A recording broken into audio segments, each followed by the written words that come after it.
Chers amis de la petite causerie du dimanche, je vous salue et je vous réitère mes vœux de Pâques. Nous terminons aujourd'hui l'octave de Pâques, donc je peux encore vous dire joyeuse Pâques à vous tous et à vous toutes. Nous voici donc arrivés au deuxième dimanche de Pâques, dimanche traditionnellement dit dimanche de Thomas, dimanche de la profession de foi de Saint Thomas. Et depuis l'an 2000, ce dimanche est aussi le dimanche de la Divine Miséricorde, fête instituée par le pape Jean-Paul II. Alors, aujourd'hui, Jésus apparaît à ses disciples et nous lisons dans l'évangile de Saint Jean cette apparition qui a lieu le soir du premier jour de la semaine, c'est-à-dire dimanche. Rappelons que Jésus est mort le vendredi saint, le samedi c'était le sabbat, donc il n'y avait rien à faire, et le dimanche de bonne heure, le matin de bonne heure, les femmes se rendent au tombeau pour accomplir les rites funéraires qui n'ont pas eu lieu à cause du sabbat. Donc elles vont avec des aromates pour embaumer le corps de Jésus. Et quand elles arrivent au tombeau, elles trouvent que la pierre a été roulée. La pierre qui servait de fermeture au tombeau a été roulée. Et elles ont des apparitions. Des anges qui leur disent que celui qu'elles sont en train de chercher est vivant. Il est ressuscité, il est sorti de la mort. Alors, elles ont été commises d'aller voir ses disciples et de leur dire que c'est en Galilée qu'ils vont se retrouver. Marie-Madeleine a même une apparition du Christ lui-même qui lui dit « Évite de me retenir, je pars vers mon Père et votre Père. Va dire plutôt à mes disciples qu'on va se retrouver en Galilée. » Mais dans l'évangile de Saint Jean, le même soir, c'est-à-dire le soir du dimanche, ils sont réunis, ils ont verrouillé les portes, ils se sont barricadés, je dirais, ils se sont enfermés par peur des Juifs, dit l'Évangile. Par peur des Juifs, parce que rappelons-nous que lors de l'arrestation de Jésus, ils avaient tous fui. Donc, la passion du Christ s'est passée très loin de leurs yeux. Et voilà que, ayant fui, ils se retrouvent et ils ont peur que ce qui est arrivé à leur maître leur arrive à leur tour.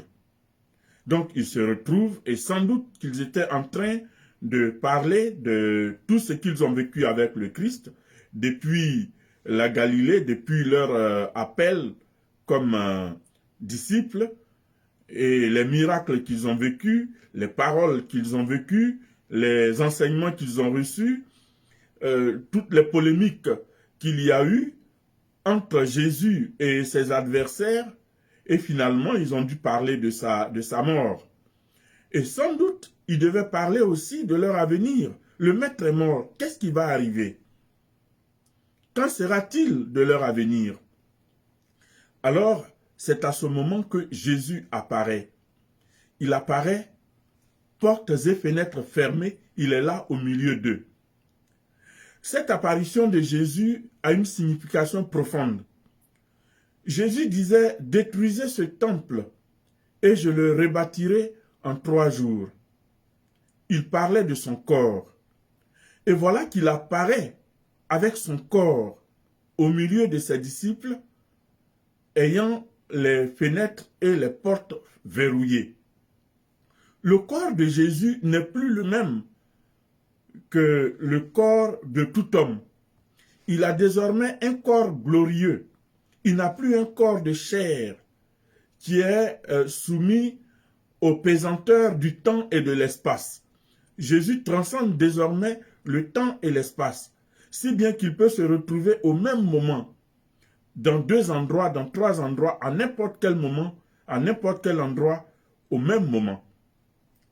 Alors, il est là au milieu d'eux, et ils le reconnaissent. Il leur montre la trace des clous. Il leur montre la trace de la lance où il a été transpercé. Et il leur dit une chose en les saluant. La paix soit avec vous. La paix que Jésus donne ressemble à une salutation ordinaire dans les milieux juifs, dans la culture juive. Quand on salue, on donne la paix. La paix soit avec vous. Shalom. Mais cette salutation va prendre une signification particulière dans la mesure où il vient pour pacifier le cœur meurtri de ses disciples qui ont subi le traumatisme de cette séparation dramatique. Ils ont subi la mort de leur ami et maître comme un temps de désespoir irrémédiable. Et Jésus vient pour leur dire, la paix soit avec vous. Soyez courageux, ayez du courage. Je suis là, c'est bien moi, je suis vivant. La paix soit avec vous. Et à partir de ce moment, il leur donne une mission. Tout comme le Père m'a envoyé, moi aussi, je vous envoie. Recevez l'Esprit Saint. Recevez l'Esprit Saint. L'Esprit que Jésus a en partage avec son Père, il va le communiquer à ses disciples pour qu'ils soient en communion avec lui, le Père et l'Esprit Saint lui-même. L'acte de donner ce pouvoir aux disciples est un acte trinitaire. L'initiative du salut vient du Père. L'œuvre du salut est celle du Christ avec la force de l'Esprit Saint. Donc c'est toute cette communion-là qui va s'établir entre Jésus et ses disciples, entre Dieu et ses disciples. Tout comme le Père m'a envoyé, moi aussi je vous envoie pour annoncer la bonne nouvelle du salut, pour annoncer la vie, pour annoncer l'éternité de l'homme sauvé à travers ma mort et ma résurrection. Donc c'est une mission qui va être confiée aux disciples qui deviennent des apôtres. Parce que ceux qui étaient immédiatement autour du Christ, il en a fait des apôtres. Donc, l'un d'eux s'en est allé, mais les 11 autres qui restent vont continuer l'œuvre de la mission du Christ. Ils vont annoncer l'œuvre de la rédemption. Et là, il dit une parole. Tous ceux à qui vous remettrez les péchés, ils leur seront remis. Tous ceux à qui vous maintiendrez les péchés, ils leur seront maintenus. Ici, Jésus confie aux apôtres la mission de la miséricorde que Dieu déploie sur le monde. La miséricorde divine va passer à travers le canal des sacrements, le canal du sacrement de la réconciliation. Le sacrement de la confession est institué à ce moment-là. Le sacrement de l'Eucharistie est institué le jeudi saint. Le sacrement de la réconciliation institué ce soir de Pâques. Le sacrement du baptême institué le jour de l'Ascension. Allez par le monde entier baptiser les hommes de toutes tribus, de toutes les nations, et faites-en des fils et des filles de Dieu. Et moi, je serai avec vous tous les jours jusqu'à la fin des temps. Les sacrements sont confiés à l'Église à ce moment-là. Donc, l'Église devient source des sacrements de Dieu. L'Église elle-même étant sacrement, c'est-à-dire signe visible de la présence de Dieu, signe visible de la bonté de Dieu, signe visible de la miséricorde de Dieu, va être le lieu où va se puiser le patrimoine du salut, le trésor du salut. Saint Paul disait, nous sommes comme des vases d'argile portant les trésors du salut. Donc l'Église devient ainsi le sacrement du salut. Et les apôtres en sont les dépositaires, avec les successeurs des apôtres que sont les évêques aujourd'hui. Dépositaires, ils sont les mandataires des œuvres du salut. Donc, Jésus confie à son petit troupeau, si je peux dire comme ça, à ses disciples, euh, de continuer son œuvre. Mais c'est une œuvre trinitaire, une œuvre du Père, du Fils et du Saint-Esprit. Donc les œuvres que les apôtres vont accomplir seront des œuvres de la Sainte Trinité. Alors, nous avons fêté la Sainte Trinité à la fin de la fête de Pâques. Alors, Jésus communique pour le faire son esprit à ses disciples. Le même esprit qui était en lui, qui est en lui, disons, ce même esprit, il va le communiquer à ses disciples. Il souffle sur eux. C'est une nouvelle création. N'oublions pas, le jour de la création, Dieu a soufflé. Quand Dieu a créé l'homme, il a soufflé dans ses narines pour lui donner la vie. Jésus souffle sur ses disciples pour leur communiquer la vie nouvelle, la vie en Dieu. Je voulais souligner une chose. Le premier jour de la semaine, c'est là que Jésus apparaît. N'oublions pas, le premier jour, Dieu crée le ciel et la terre. Le premier jour de la semaine, c'est-à-dire le dimanche, Jésus refait toutes choses nouvelles. Il crée son royaume. Débute ce jour-là, le premier jour de la semaine, avec une ouverture sur l'éternité, à travers les sacrements, à travers le trésor qu'il donne à ses disciples, à ses apôtres, afin qu'ils aillent dans le monde pour le distribuer aux gens, aux hommes et aux femmes de tout peuple et de tout temps. Donc, c'est une nouvelle vie qui commence avec les apôtres. Mais il y a une chose que nous remarquons, c'est que l'un des disciples n'est pas là, Thomas. Thomas n'est pas là et il arrive, ses camarades lui disent, on a vu le Seigneur. Il dit, quoi, vous l'avez vu? Il est venu pendant que moi je ne suis pas là.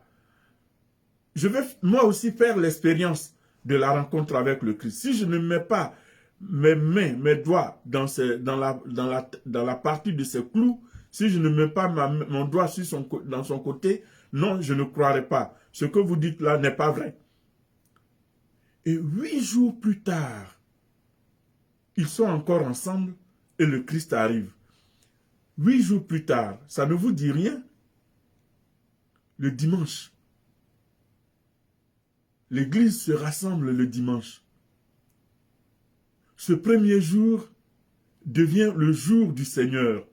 Au lieu d'être le 7e jour où Dieu s'est reposé, c'est le 8e jour. Donc le 8e jour devient le premier jour. Le dimanche devient le premier jour. Donc le premier jour où tout recommence. Tout recommence. La vie recommence. La vie éternelle commence. L'homme a la possibilité de rejoindre Dieu en ce jour. La communion est désormais établie. Le diable n'aura plus à gâter l'œuvre de Dieu, si je peux parler comme ça. Désormais, il y a un boulevard qui s'offre à l'homme pour communiquer intimement avec son Seigneur, jour du dimanche. Voici pourquoi il est important de tout arrêter le dimanche pour aller à la messe, pour aller à la rencontre du Seigneur, pour aller à la rencontre de l'assemblée de Dieu. Cette assemblée, l'église, c'est l'assemblée de Dieu. Ce n'est pas une dénomination quelconque, c'est l'assemblée de Dieu. Ecclésia, église, assemblée, famille de Dieu. Et le dimanche est fait pour aller en famille, entendre la parole de Dieu et partager le pain qui donne vie. Un chrétien qui rate les dimanches est un chrétien qui se coupe du Christ. Aujourd'hui, il y a beaucoup de personnes qui vont à des veillées, qui vont à des évangélisations, mais bon, je n'irai pas aujourd'hui à la messe parce que l'après-midi, on a une évangélisation. Mon frère, ma soeur, tu te trompes gravement, parce que le sommet et le centre de la vie de l'Église, c'est la messe dominicale, où Dieu rassemble en famille, tous ses enfants dispersés. C'était une parenthèse. Donc, Jésus vient 8 jours plus tard et on dirait qu'il vient pour Saint Thomas. Il vient pour Thomas et il lui dit, Thomas, je suis là. Fais l'expérience de la rencontre avec moi. Sois croyant, arrête d'être incrédule. Jésus appelle ainsi Thomas à la foi. Et Thomas, tout de suite, il rentre dans une extase, mon Seigneur et mon Dieu. Il n'a même pas besoin de toucher. Le fait de voir Jésus, le fait de le rencontrer, il n'a plus besoin de le toucher, mon Seigneur et mon Dieu. Et Jésus lui dit, ah, tu crois parce que tu m'as vu. Heureux ceux qui croient sans avoir vu. La parole des apôtres est une parole sûre. Et Saint Paul revient souvent là-dessus. Si quelqu'un d'autre vient annoncer une autre parole, celui-là qu'il soit anathème. La parole, le témoignage des apôtres. Voici pourquoi on dit que notre Église est apostolique. Parce que elle tire son essence du témoignage des apôtres. Église apostolique. C'est le témoignage des apôtres. C'est sur la parole des apôtres que nous croyons. Alors, frères et sœurs, nous sommes appelés à la foi. Et la parole de Dieu nous est donnée pour répandre la grâce de Dieu dans nos cœurs et dans nos âmes, afin que nous puissions vivre du Christ, vivre des sacrements, vivre du trésor du ciel qui nous ouvre à l'éternité. Que ce dimanche de la divine miséricorde soit pour nous le dimanche de la repentance, le dimanche de la conversion, le dimanche de la foi, où nous nous rendons compte que Dieu nous aime et il nous fait don de sa grâce. Quel que soit notre péché, Dieu est bon, il nous pardonne, pourvu que nous nous convertissions.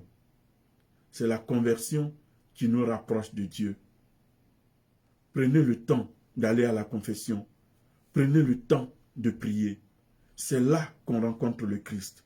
Prenez le temps d'aller au Saint-Sacrement. Priez devant le Saint-Sacrement. Dire vos intentions. Ouvrir votre cœur au Seigneur. Dieu exauce toujours ceux qui croient en lui. Il est le maître du temps et de l'histoire. Si vous demandez quelque chose à Dieu aujourd'hui et que vous ne l'avez pas reçu, ce n'est pas parce que Dieu ne vous le donne pas. Attendez toujours sa promesse. Elle s'accomplit. Elle s'accomplit selon son temps, selon sa volonté, parce que c'est lui le maître. Que ce dimanche de la divine miséricorde soit aussi celui de la foi en l'Église. L'Église transcende les péchés des hommes. Elle est l'œuvre de Dieu. Et Dieu ne se trompe jamais. Et dans l'acte de foi, nous disons, Seigneur, je crois en tout ce que enseigne l'Église, parce que tu ne peux te tromper, ni nous tromper. Que ce dimanche de la miséricorde soit celui de la grâce de Dieu sur vous, les membres de vos familles, et ceux qui vous sont proches. À très bientôt. Au revoir.